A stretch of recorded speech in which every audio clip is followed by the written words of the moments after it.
Hey Isadora, j'espère que tu vas bien, en tout cas moi ça va nickel. Aujourd'hui on se retrouve dans une toute nouvelle vidéo. Aujourd'hui on commence cette série de vidéos pour le bac, étant donné que je viens de passer mon bac, mention très bien avec félicitations du jury. Et aujourd'hui nous allons nous intéresser au grand oral et plus précisément à l'un de mes deux sujets de grand oral.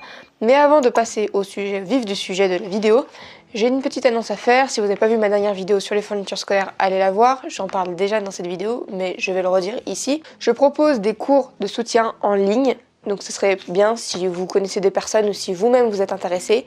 Vous pouvez me contacter sur mon compte Instagram Isadora du Costa Rica. Donc ce serait des cours de soutien et de rattrapage jusqu'à la terminale. Donc avec les matières scientifiques, notamment physique, chimie, mathématiques, étant donné que c'était mes deux spécialités en terminale. Mais ça peut être également SVT jusqu'à la première, étant donné que c'était ma spécialité que j'avais abandonnée en première parce qu'il fallait garder que deux spécialités en terminale. Il y a également enseignement scientifique, également bien sûr. Français, pour le bac de français. Espagnol, anglais, philo, ou pour les maths, du tronc commun ou quoi que ce soit. Je maîtrise le sujet étant donné que je suis tête de promo, j'ai obtenu le bac avec mention très bien avec félicitations du jury, avec un an d'avance. J'ai obtenu mon bac à 17 ans. Je parle couramment espagnol et anglais. Tarif dans la description. Donc si vous êtes intéressé, vous connaissez des personnes, dites-leur ou contactez-moi vous-même sur mon compte Instagram Isadora du Costa Rica. Et donc sur ce, on passe au vif de la vidéo, au vif du sujet de la vidéo. Je rappelle juste, le grand oral, quand je l'ai passé moi, c'était 5 minutes du sujet de grand oral, 10 minutes de questions par le jury et 5 minutes d'entretien pour parler de nos projets à venir.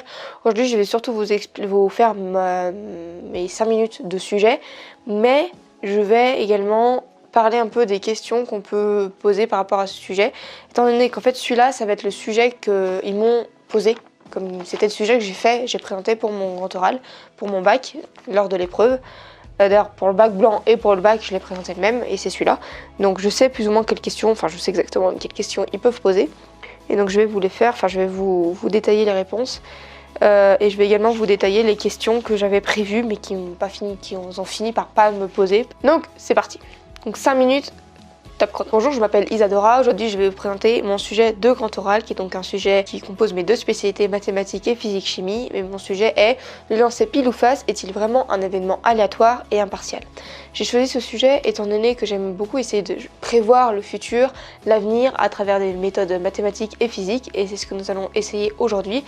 Et si on peut vraiment déterminer le futur, prédire le futur avec les mathématiques et la physique. Parce qu'en effet, le lancer pile ou face, ça va être un exemple typique de la binomiale. On va utiliser Bernoulli, etc. Et on va toujours partir du principe que la probabilité d'obtenir telle ou telle face est de 0,5. Mais est-ce que c'est vraiment vrai? Pour cela, en 2007, un mathématicien, magicien, physicien, Percy Diaconis, va réaliser une étude à Stanford qui va donner lieu par la suite au modèle DHM, Diaconis, Holmes, Montgomery, dont nous allons parler un peu plus tard. Tout d'abord, est-ce que c'est un événement aléatoire? Donc, est-ce que c'est un événement aléatoire dans un premier temps? En 2007, comme je viens de le dire, Percy Diaconis va réaliser une étude. Dans un premier temps, il va demander de l'aide à un ami et va lui demander de chronométrer le temps que la pièce va passer dans le vide lorsqu'il va la lancer. C'est-à-dire qu'il va lancer la pièce et son ami va chronométrer du moment où la pièce n'est plus en contact avec sa main au moment où elle est de nouveau en contact avec sa main. Il va la réaliser plusieurs fois. En fait, c'est une mesure qui peut vous paraître simple à réaliser, mais en fait, il va passer plus de 4 heures à obtenir cette donnée pour avoir une donnée répétable et vraiment fiable. Et il va également positionner une échelle, donc par exemple un mètre à côté, pour déterminer également la distance que la pièce va parcourir lors de son lancer, et à le temps du lancer et à la distance parcourue lors du lancer. V est égal à D sur T, ça lui permet d'obtenir la vitesse moyenne de la pièce. Par la suite, il va réaliser une deuxième expérience. Il va accrocher un fil dentaire, donc un fil dentaire c'est un fil plat, à la pièce, donc non vrillé, c'est-à-dire qu'il accroche une extrémité du fil à la pièce. Il fait attention que le fil est complètement à plat, par exemple il tient l'autre bout du fil ou il l'accroche à un mur. Il lance la pièce, et puis quand le lancer est fini, il va compter le nombre de vrillures que la pièce a fait sur elle-même.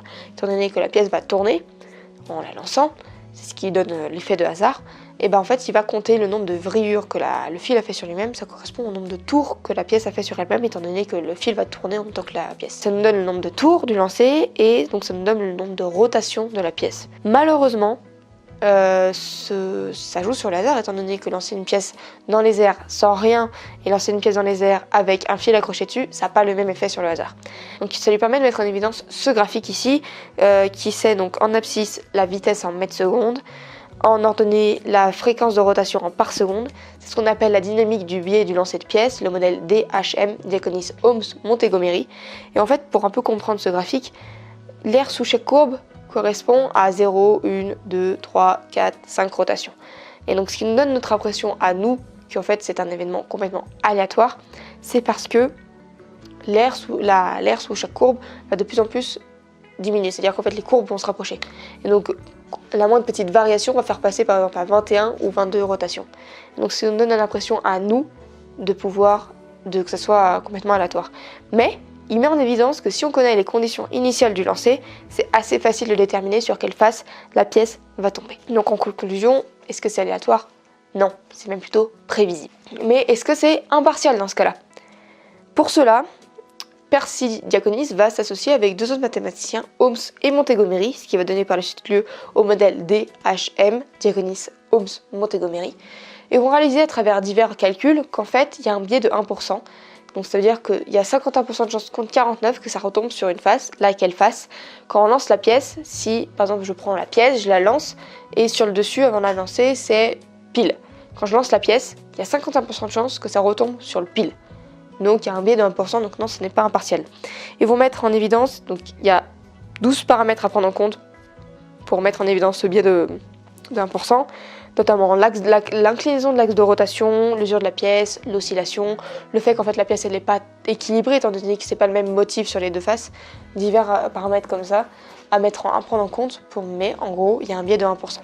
Et pour mettre en évidence cela, en fait il y a un groupe de personnes dans 49 pays différents qui vont réaliser plus de 350 000 lancers et ils mettent en évidence qu'effectivement il y a 55% de chances que ça retombe sur la face qui était sur le dessus au début. Donc non, ce n'est pas impartial étant donné qu'il y a un biais de 1%. En conclusion, ce n'est pas aléatoire, c'est même plutôt prévisible étant donné que on peut prévoir assez facilement sur quelle face ça tombe et ce n'est pas non plus équitable, c'est même ni impartial étant donné qu'il y a un biais de 1%. Et donc voilà, c'est tout pour ce sujet. Au niveau des questions qu'on a pu me poser lors de mon bac, moi j'avais un jury mathématiques et un jury physique-chimie, donc en fait c'était mes deux spécialités, donc j'ai vraiment eu des questions de partout. On nous posait la question de, quand je disais au départ, on utilise la loi de Bernoulli, etc. C'est un exemple typique de la loi binomiale, on va utiliser Bernoulli. Il me demande d'expliquer qu'est-ce que c'est les lois binomiales, etc. Une loi binomiale, c'est une loi qui a deux issues, l'échec et le succès, de probabilité P succès P et P échec 1 moins P. Et dans la situation précisément ici, on va utiliser la loi de l'épreuve de Bernoulli qui c'est lancer la pièce avec succès, par exemple obtenir face de probabilité P et échec, obtenir pile de probabilité 1 moins P. On va réaliser cette épreuve n fois de manière identique et indépendante. Ça nous donne la loi de Bernoulli de paramètres NP, n le nombre de lancers et P la probabilité du succès. Et aujourd'hui, en fait, on s'intéressait à savoir si P était vraiment 0,5 ou pas. Parce qu'en fait, on part du principe que c'est 0,5, mais est-ce que c'est vraiment le cas? On vient de voir que non, ce n'est pas le cas. On va également poser des questions au niveau des probabilités. Qu'est-ce que ça implique en fait que c'est pas 50-50, mais c'est 51-49? Pour cela, je me suis passée dans la situation où la probabilité d'obtenir le succès, c'est 0,51. Et on va réaliser 1000 lancers. On va calculer l'espérance de cette loi de Bernoulli, qui est donc de paramètres 1000. 0,51, ça nous donne une espérance qui est égale, l'espérance est égale à NP, donc c'est égal à 510. Donc ça c'est le nombre de succès moyen pour 1000 lancers. Pour calculer le gain moyen de ces 1000 lancers, on va partir du principe que on parie 1 euro sur chaque lancé. Donc c'est-à-dire qu'on a le nombre de succès moyen qui est égal à 510. Et donc le nombre d'échecs moyens est égal à 490, étant donné que c'est 1000 moins le nombre de succès. Donc ça nous donne un gain moyen de 510 fois 1, étant donné que c'est le nombre qu'on gagne, plus 490 fois moins 1, étant donné que c'est ce qu'on perd. Ça nous donne un gain moyen de 20 euros. Or, si on avait une probabilité de 50-50, le gain moyen serait de 0, étant donné que c'est comme si on lançait une pièce. on perd 1 euro, on lance la pièce, on regagne 1 euro. En fait, le gain moyen va être de 0. Là, ça donne un gain moyen de 20 euros, ce qui fait que c'est pas équitable. Et dans la vie quotidienne, c'est souvent qu'on va utiliser le lancer de pièces pour dire complètement impartial. Typiquement, 2 personnes voulaient le même sujet, par exemple pour une présentation d'histoire. Ils vont lancer la pièce pour savoir quelle personne va obtenir ce sujet. On se rend bien compte que c'est certes minime, mais ça peut quand même avoir de grosses conséquences. Notamment, une autre question qu'on m'a pas posée, mais que j'avais prévu, ça peut être d'avoir de grosses conséquences. Il y a des lancers de pièces qui sont faits en politique. Notamment, on a Alan McIsaac qui doit sa place de député canadien au hasard. C'est-à-dire qu'en fait, ils ont lancé la pièce pour savoir qui c'était le député parce qu'il y avait eu des égalités aux élections. Et donc au lieu de refaire des élections encore une fois et encore une fois et encore une fois, ils ont lancé la pièce. Et lui, il le dit lui-même. Je dois au hasard, je dois à Dieu ma place de député parce qu'en fait, il l'a pas eu par les élections, il l'a eu par le lancer de pièces. On a également d'autres exemples, par exemple notamment dans le sport. Prenons un exemple précis. En 1936, au ping-pong, dans le championnat mondial, la finale, le match a duré 7h35. Et ils ne savaient plus comment faire pour les départager parce qu'en fait, ils étaient tout aussi bons l'un comme l'autre. Donc ils ont lancé la pièce, ils ont dit ok, on arrête le match, on lance la pièce, on parie, et le gagnant du lancer gagne le match. On a également dans la fiction, personnage de Batman, Double Face, qui légitime ses meurtres avec un lancer de pièces. Maintenant, on va se poser des questions, plutôt les questions que le prof de physique-chimie a pu me poser, ou mes profs de physique-chimie moi-même quand j'ai fait mon sujet devant eux. On va poser une question, parce que j'avais fait une ouverture à la fin de la première partie, est-ce que c'est un événement aléatoire?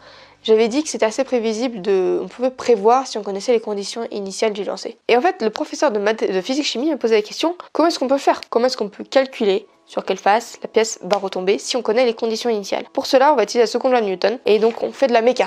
On se positionne dans un référentiel terrestre supposé galiléen, ce qui nous permet d'utiliser la seconde loi de Newton. La somme des forces est égale à ma. On se pose dans une chute libre, l'accélération va être 0 moins g, de coordonnées 0 moins g. Donc on a AY qui est égal à moins g. Vers le graphique, en abscisse x, en ordonnée y, le lancer est complètement vertical, donc l'angle alpha du lancer est 90. De AY à VY, on intègre, ça nous permet d'obtenir VY qui est égal à moins GT plus V0. Étant donné que l'angle alpha est égal à 90, les sinus et les cosinus, on ne va pas les prendre en compte. On réintègre, ça nous donne Y de t qui est égal à moins 1/2 GT carré plus V0t. Sans constante étant donné qu'on place le repère à la base du lancer. On sait que la vitesse au sommet du lancer de la parabole est égale à 0. Et donc, ça nous permet de résoudre VY qui est égal à moins GT plus V0. On résout ça quand V est égal à 0. Ça nous donne T du sommet. Donc T 1/2, on va l'appeler V0 sur G. Et donc, étant donné que ça, c'est uniquement le temps pour arriver jusqu'au sommet, il faut redescendre. Donc, ça va être x2 ça. Et donc T, le temps du lancer, va être égal à 2T 1/2, qui donc est égal à 2V0 sur G. Par la suite, soit on connaît déjà la vitesse de rotation, soit on peut la trouver par exemple avec une caméra. On va filmer la pièce quand elle tourne, et on va mesurer le nombre de tours en mettant en ralenti la vidéo. On va mesurer le nombre de tours par exemple qu'elle fait lors d'une seconde. Ça nous donne la vitesse de rotation qu'on va appeler oméga, qui est égal à une constante. On part du principe que c'est une constante pour faciliter les calculs. Et donc oméga, c'est égal à une unité d'angle sur une unité de temps. Donc c'est la vitesse angulaire. Oméga est égal à θ sur t. Et donc θ, c'est l'angle, c'est ce qu'on cherche, c'est l'angle qu'elle a parcouru en tournant. θ est égal à t fois oméga. T, on vient de le déterminer, c'est 2V sur G. Oméga, c'est une constante, c'est ce qu'on vient de déterminer avec la caméra. Si on trouve, en faisant ça, si on trouve que θ est égal à k fois 2pi, ça veut dire que ça retombe sur la pièce, sur la face qui était sur le dessus. Si la constante est égale à 1/2 plus k, le tout facteur de 2pi, c'est-à-dire que c'est pas un multiple de 2pi, eh bien ça veut dire que ça retombe sur l'autre face. Également, ça c'est des questions maintenant que mon professeur de physique-chimie m'a posé lorsque je lui ai fait mon sujet. Calculer la hauteur maximale lors du lancer, donc de la trajectoire, donc c'est-à-dire le sommet qu'on va appeler h. H est égal à Y, quand T est égal à 1/2, on a déjà calculé T est égal à 1/2 qui est égal à V0 sur G, et donc en fait il faut juste remplacer T dans l'expression de Y, et donc on a V0 carré sur 2G, donc ça c'est la hauteur maximale. La vitesse moyenne c'est 2 fois la hauteur étant donné que c'est la vitesse parcourue, donc D c'est 2 fois la hauteur. D sur T, D c'est 2H, T c'est t. Et donc 2h c'est 2v0 carré sur 2g sur 2 fois v0 sur g, ce qui nous donne une vitesse moyenne de v0 sur 2. Et également, on peut poser des questions plus culture physique. C'est par exemple le déterminisme. Qu'est-ce que c'est? C'est en connaissant les conditions initiales, tout est prévisible. Et il y a également étude cinématique, c'est étude sans s'intéresser aux causes du mouvement, contrairement à l'étude dynamique, que c'est l'étude en prenant en compte les forces et les causes du mouvement. Donc c'est par exemple les études lors du départ du lancer. Et donc voilà, c'est tout pour cette petite vidéo, j'espère qu'elle t'aura plu. Si elle t'a plu, n'hésite pas à lâcher un petit pouce bleu, à la commenter et à la partager. Abonne-toi à ma chaîne YouTube, clique sur la petite cloche pour recevoir une notification quand je sortirai une nouvelle vidéo. À faire un tour sur mon compte Instagram Isadora du Costa Rica. Et sur ce, je te dis à bientôt dans une prochaine vidéo. Allez, salut!